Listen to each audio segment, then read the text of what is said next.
capitule. Je suivais avec un certain intérêt hier soir une conférence donnée par Jean-Michel Salgon et David Esgouille, intitulée Pourquoi les souverainistes perdent-ils leur guerre? Je ne prétends pas me faire le critique de leurs arguments, qui relèvent plus de l'analyse des querelles partisanes et électoralistes habituelles des Français qu'autre chose, mais qui traduisent tout de même notre difficulté à transcender les courants idéologiques qui nous divisent, ne serait-ce que pour sortir la nation des griffes de Bruxelles et de l'euro. Je songe ici à compléter leurs propos, car il me semble que leur analyse sur les raisons de notre constante défaite doit s'affranchir des logiques électoralistes traditionnelles et même en profiter pour faire un détour du côté de nos humanités. Revenons-en au titre de la conférence pour commencer. Pourquoi les souverainistes perdent-ils leur guerre? Je répondrai pour commencer qu'une guerre exige des combattants. Et au risque d'agacer les souverainistes, toutes tendances idéologiques et partisanes confondues, refaire le monde dans un café philo, débattre d'axiomes programmatiques, envisager un prochain scrutin à venir comme si nous étions en temps de paix, ce n'est pas faire la guerre à l'ennemi, c'est entretenir la farce de Guignol. Si l'on souhaite ardemment mettre son cerveau au service de la guerre, alors ce sera pour méditer des considérations tactiques ou logistiques qui accompagnent l'occupation d'un bâtiment stratégique. Éventuellement, nos neurones peuvent nous permettre d'affûter nos meilleurs recours juridiques. Mais la réalité d'une guerre, c'est mouiller la chemise. Accepter d'occuper la rue et imposer une démonstration de force à l'ennemi, s'assurer de son désarroi et de son inquiétude grandissante. Or, lorsque ce dernier a la capacité de faire enfermer les Français chez eux tout en les abreuvant de sa propre propagande dans les médias, ce ne sont certainement pas nos discutailleries sur le monde d'après qui a de quoi les faire trembler. Une guerre suppose de désigner correctement l'adversaire ainsi que ses collaborateurs les plus zélés. S'il s'agit de perdre du temps à convaincre le peuple que nous avons raison, alors nous avons déjà perdu. Nous ne disposons pas de l'arme médiatique nécessaire pour nous faire entendre du plus grand nombre. Voilà pourquoi il faut reprendre le contrôle des médias en premier lieu. Par ailleurs, non seulement le peuple nous suivrait à l'issue du Grand Soir, mais en outre, est-ce que les résistants durant la Seconde Guerre mondiale perdaient-ils leur temps à tenter de convaincre la populace ou pire encore, les collabos de les suivre? Ne préféraient-ils pas user de leur temps pour combattre de front la puissance occupante? Nos bataillons sont prêts. Nous sommes au moins quelques milliers, sinon quelques dizaines ou centaines de milliers de soldats au bas mot. De quoi discutent nos généraux? De politique. Nous appellent-ils à occuper l'Assemblée nationale ou une grande chaîne de télévision nationale, comme ce fut le cas lors de la révolution qui entraîna la chute de Ceausescu en Roumanie? Que nenni, ils discutent de politique. Est-ce que nos leaders mouillent la chemise en preux chevaliers d'un autre temps en allant au devant de la bataille pour nous montrer l'exemple? Non, ils discutent de politique. Pourtant, si l'on considère le large auditoire des intellectuels et personnalités politiques qui défendent le principe de souveraineté nationale, il leur suffirait d'un appel à manifester pour que nous soyons des milliers, peut-être même des millions au bout de quelques jours, à nous rassembler à leur côté. Car une guerre ne se réduit pas à quelques batailles aussi symboliques qu'éparses. Une guerre, c'est du temps long, de la sueur, des larmes et bien souvent du sang. D'ailleurs, sur le compte du sang versé, combien de nos généraux se disent prêts à mourir pour la France? Certainement plus que cet ennemi eurocrate qui douterait de sa propre idéologie s'il fallait donner sa vie pour Bruxelles. Notre ennemi est lâche, il en faut si peu pour le renverser. De notre côté, des bataillons de Français qui ont laissé un œil ou une main sur l'autel de la révolte, preuve est faite que nous n'en manquons pas. Et si le régime macronien assumait plus ostensiblement son totalitarisme jusqu'à ce que prendre les armes ne soit plus un problème éthique, moral ou même juridique, nul doute que nous trouverions parmi nous de premières cellules résistantes. Et j'en ferai indéniablement partie. Je crève même d'envie d'exulter de ma part de violence contenue contre l'oligarchie aux manettes du pays. Nous sommes obligés de jouer une difficile partie d'échecs où blessures et incarcération de nos soldats n'est pas admissible. Ce qui n'empêche pas que la guerre exige des mouvements de troupes massifs. Le camp souverainiste ne perd pas la guerre.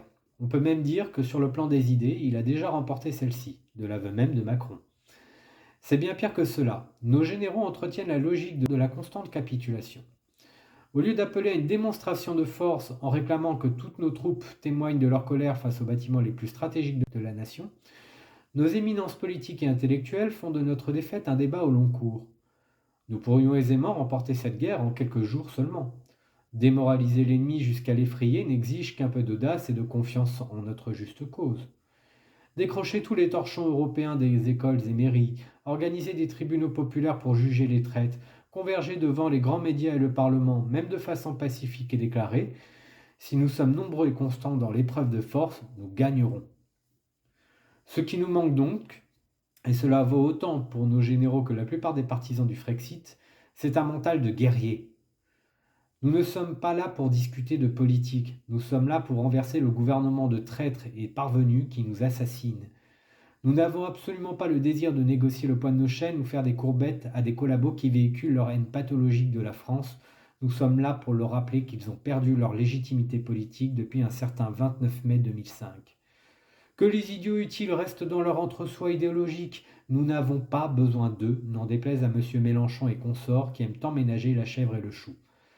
Lorsque le grand soir adviendra, vous les verrez accourir au-devant des bâtiments que nous occuperons pour chanter avec nous la Marseillaise ou le chant des partisans. Les gauchistes n'ont pas d'autre valeur que celle de l'opportunisme et de s'assurer d'être toujours du côté des gagnants. C'est ce qui explique qu'ils sont les chiens fidèles de la Macronie en défendant l'immigration de masse, l'UE et l'euro, les droits de l'homme et mon cul sur la commode. Il y a suffisamment de socialistes et de communistes sérieux sur les questions de souveraineté pour que nous ne cherchions pas à nouer des alliances contre-productives avec la chienlit que dénonçait déjà De Gaulle en son temps, et même Lénine pour les communistes ayant un peu de culture historique. Que les Éric Coquerel, Clémentine Autain, Daniel Obono et autres ayatollahs plus anonymes de la bien-pensance qui partagent leur haine de la nation aillent se faire foutre. Nous n'avons pas besoin d'eux. Que la gauche authentique et légitimement patriote fasse le ménage dans ses rangs. Choisissez votre camp, camarades. Pour remporter cette guerre, il nous faut des notoriétés politiques qui s'engagent réellement. Ce qui n'a rien à voir avec le fait d'entretenir des causeries sur les réseaux sociaux ou dans quelques médias pour répéter ce que nous savons déjà.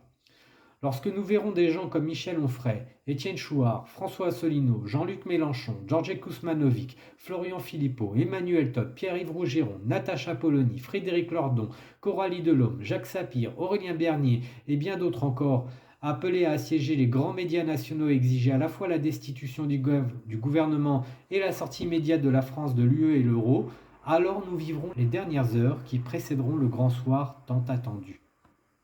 Ce sont nos généraux, ces éminences politiques qui aiment tant discutailler du déclin de la France. Y a-t-il un mépris de leur part pour les basses besognes militantes ? Pas nécessairement. Mais ils estiment visiblement ne pas devoir souiller leur aura médiatique et intellectuelle pour partie d'entre eux, en allant se mêler aux gueux qui n'ont aucun débat politique à formuler, mais juste leur volonté de combattre l'ennemi au devant de ses portes. Certains ont peut-être peur de se retrouver face à des hordes de CRS, quand bien même nous pouvons être très procéduriers dans nos mobilisations. Je ne saurais le dire. Constatons simplement que nos porte-voix ne seront jamais au devant de la bataille et de fait, leurs partisans ne trouvent aucun encouragement, aucune exemplarité sur laquelle se fondre et nous rejoindre. La réelle guerre, celle qui exige de la sueur et des mouvements de foule considérables, n'a toujours pas débuté. J'appelle donc nos généraux à cesser de faire preuve de veulerie ou de hauteur de vue plus que confortable et à accepter de regarder la guerre avec nos propres yeux. Ceux des militants de seconde zone, ceux des simples Français qui ne revendiquent rien, pas même une réflexion politique totalement aboutie, juste un désir de liberté et le courage d'affronter l'ennemi par-delà les mots. Le confinement n'aura qu'un temps, et nous n'attendrons pas 2022 pour nous remettre en ordre de bataille, avec ou sans généraux pour poursuivre le combat. Les véritables leaders de demain émergeront de cette rue qui chante et qui crie, pas d'un café philo ou d'une convention où l'on parle de la prochaine campagne électorale à venir, à bons entendeurs.